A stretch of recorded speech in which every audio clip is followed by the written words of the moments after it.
నేను చెప్పాను కదా ఒక్క రాత్రికే వీడు తట్టుకోలేడని. అయ్యయ్యో అది తెలిసిన విషయమే కదరా, దాని వదలండి. ఇది మర్డరా సూసైడా? అవును, వీడు పెద్ద సిబిఐ ఆఫీసర్. మరి మర్డరు సూసైడ్ అంటూ ఏరా హత్య చేసిన వాడు ఇలా పడుకోబెట్టి వెళ్ళిపోతాడా?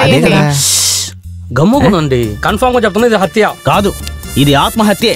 లేదు, ఇది మర్డర్. ఆత్మహత్యే. నోరు మూయండ్రా పక్షులారా, ఇది మర్డరా సూసైడ్ అని ఒకరికి మాత్రమే తెలుసు. అది వాడు కూడా చెప్పడు. ఎవరు? ఎందుకంటే చెప్పడు? వీడేరా అది. కామెడీ చేస్తున్నావు. నువ్వెందుకు భయపడుతున్నావు? కొట్టింది వాడినే కదా. అరే నాకు నొప్పిగా ఉంది, గుర్తుంచుకో.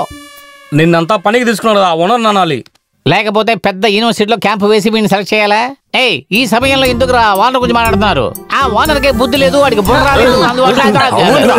మిమ్మల్ని అందరూ పల్లె పెట్టుకున్నా చూడు, నాకు నిజంగా బుద్ధి లేదు. తెలిసిపోయిందా?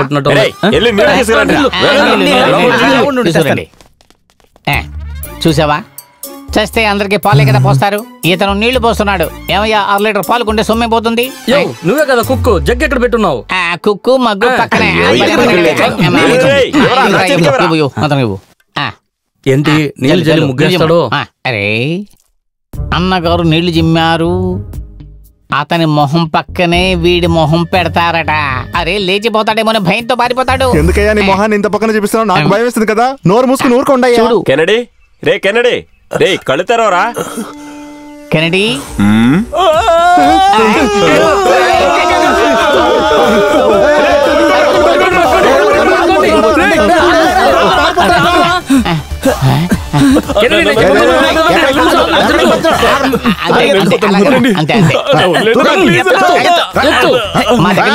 పారిపోగలవా? తీసుకురండి. అతను మొహము ఒక్కరోజు చూసిన దానికి ఇలా భయపడి పారిపోతున్నావే. మేము ప్రతిరోజు చూస్తున్నాం, వెళ్ళిపోతున్నామా? ఏంట్రా నువ్వు తప్పించుకోవాలి చూస్తావా? భయపడకుండా లోపలికి వెళ్ళండి. నోరు మాత్రం ఊహించుకో. ఎవరి దగ్గర తప్పించుకుని పోతావు? ముక్కు కోసేస్తా.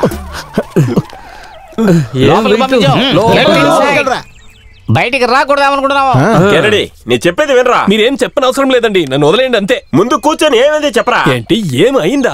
ఎందుకు అడగరు? నన్ను అనాలి. నిన్న పని కావాలని అడిగినప్పుడు పేరు కూడా అడగకుండా ఈ అని నవ్వుతూ ఇచ్చారు కదా, అప్పుడే అర్థం చేసుకుని ఉండాలి. వివరంగా చెప్తాను. 15,000 జీతం, అన్నం ఇస్తారు, ఇక్కడే ఉండొచ్చు అన్నారు కదా. దయ్యం ఉందని చెప్పారా? అదంతా చెప్పలేదు. చెబితే ఎవడు ఉంటాడు రా? తిరిగి బయటికి వెళ్ళరా.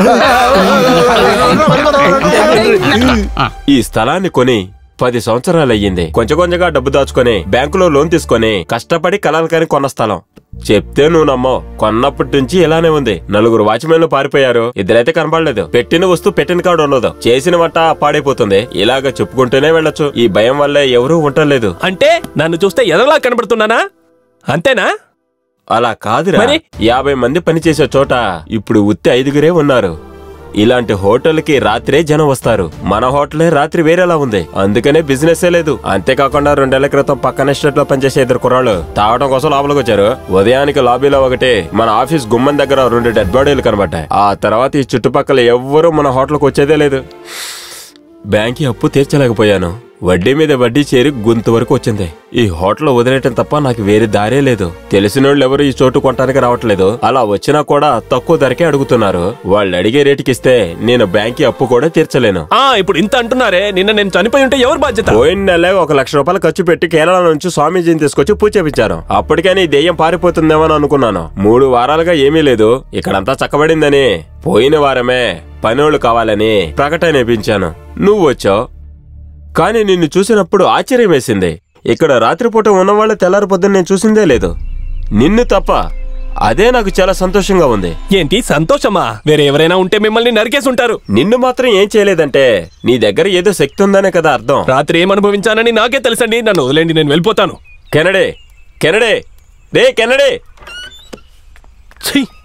మొదటిసారి ఒక పని దొరికిందని సంతోషపడితే ఇలా దయ్యం దగ్గర ఇరికించారు.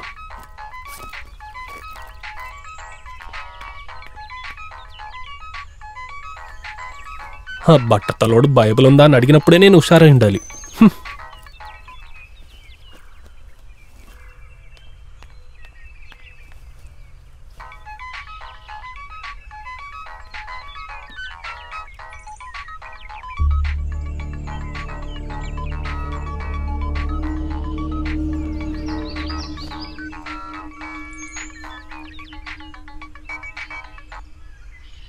Praise allot. Good morning father. నిద్రపోతూ ఉన్నావు కెనీ? ఇక్కడ నుంచి బయలుదేరుతున్నాను ఫాదర్. ఏ ఎందుకు? ఇక్కడ ఏమీ అసలు నేను అనుకున్నట్టే లేదు ఫాదర్. వెళ్ళిపోదామని నిర్ణయించుకున్నాను. ఏం జరిగిందో నేను తెలుసుకోవచ్చా? కెనీ లైన్లో ఉన్నావా? ఇక్కడ అన్ని విషయాలు తప్పుగా ఉన్నాయి ఫాదర్. పర్వాలేదు, నువ్వు అక్కడ జరిగిన విషయాలు నాకు చెప్పక్కర్లేదు. నేను చెప్పేది మాత్రం జాగ్రత్తగా విను. నువ్వు ఒక విషయానికి భయపడి పారిపోతే అది నిన్ను వెంబడిస్తుందే తప్పితే అది వదిలి వెళ్ళిపోదు. జీవితంలో ఇటువంటి చాలా దాటుకొని రావాలి. ఇటువంటి సమయంలో మనం నేర్చుకునే అనుభవం అది ఎవరు కూడా నేర్పించలేరు. ఆ ప్రభు ఒక్కడే నేర్పించగలడు. ఒక సమస్య నీకు వస్తుందంటే దేవుడు పరీక్షిస్తున్నాడనే అర్థం. ఇటువంటి సమయంలోనే నువ్వు ఎక్కువగా ఆయన్ని నమ్మాలి. ఆయన నీ దగ్గర ఎదురు చూసేది కూడా అది. ఇది నీవు ఎప్పుడూ గుర్తుపెట్టు. ఇప్పుడు నేనేం చేయాలి father?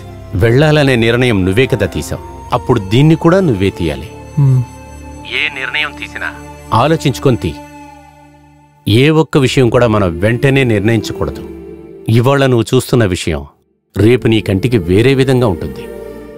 God is great my son, take care.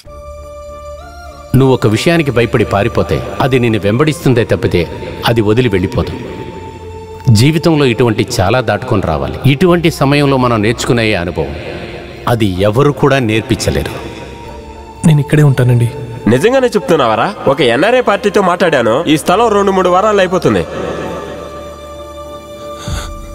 నీ మరణం నిశ్చయించబడింది.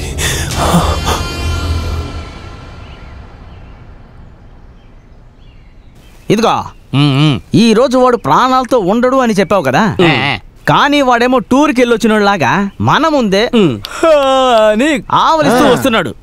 అదేంటంటే నేను చాలా ఫ్రూట్స్ అన్ని పెట్టి అందరి దేవుడును ఏకం చేసి దేవుడిని ముక్కుకోవడం వల్ల ప్రాణాలతో బతికాడు. ఎలా? పోయిన నెల ఎవడో కేరళ నుంచి పనికిరాని నంబూదిరిని తీసుకొచ్చి అన్నయ్య 200 సంవత్సరాల సంతోషంగా ఉండాలని 1 లక్ష రూపాయలు దొబ్బుకుని పోయావే, అలాగనా?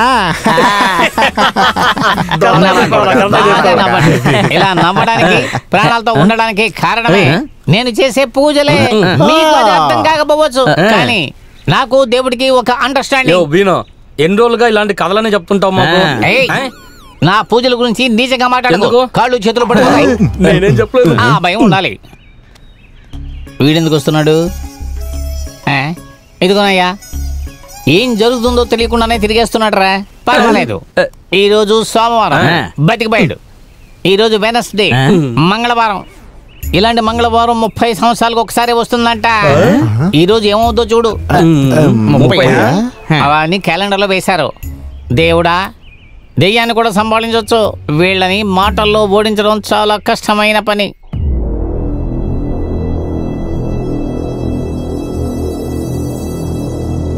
ఒరే అన్నా, చెప్పరా? నిన్న ఏం మందు తీసావు నువ్వు? పొద్దునైతే లేలేకపోయాను, ఒకే తలనొప్పి. ఒరిజినల్ మందు నీకు ఎలా సెట్ అవుతుందిరా? నేను చెప్పాను కదా, 30 సంవత్సరాలకు ఒక్కసారి వచ్చే పూర్తి మంగళవారం. దాని తడక చూపించింది కదా.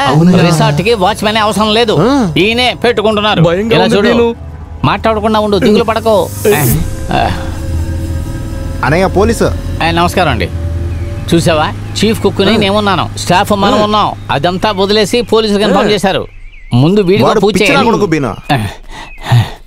అన్నా, ఏమైంది చూసావా? తలరాత ఇంతే అని కూర్చున్నారు. ఆయన మాత్రం ఎన్ని మర్డర్లని చూస్తారు. 1, 2 కొట్టిన బాడీల నుంచి ఒక్కో అంగాన్ని దానం చేసినా పర్వాలేదు. ఏంటి కొట్టింది అది కదా, చెదిరిపోయాయి. ఇక్కడ నేను తలనొప్పితో కూర్చొని చంపేస్తాను చూడండి. వెళ్ళండి. ఉన్నాడు. ఓయ్, ఇతను తలరాత అని కూర్చోలేదు, తలపోటు అని కూర్చున్నాడు. ఈ మనిషికి మాత్రం ఏం అవ్వలేదు కదా. వాచ్మెన్ డ్రెస్ ఇతనికి వేసేసి ఒక రోజు రాత్రి ఇక్కడ పడుకో పెట్టేసామనుకో, అంతా అయిపోతుంది. బాడీ ఎక్కడుందో చూద్దాం పదండి. కమాన్.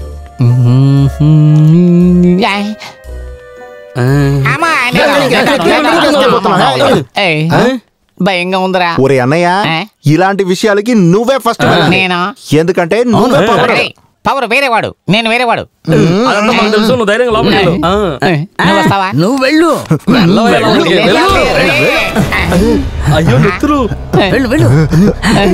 ఏంటే ఇది? బ్లడ్ ఎలా ఉంది అన్నయ్య?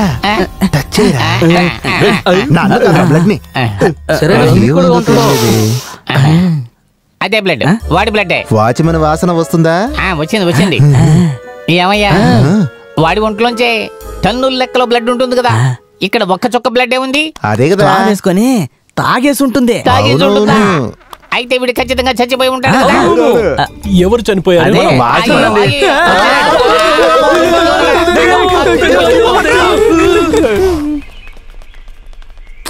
ఎవరిక్కడ పెయింట్ పడేశారు?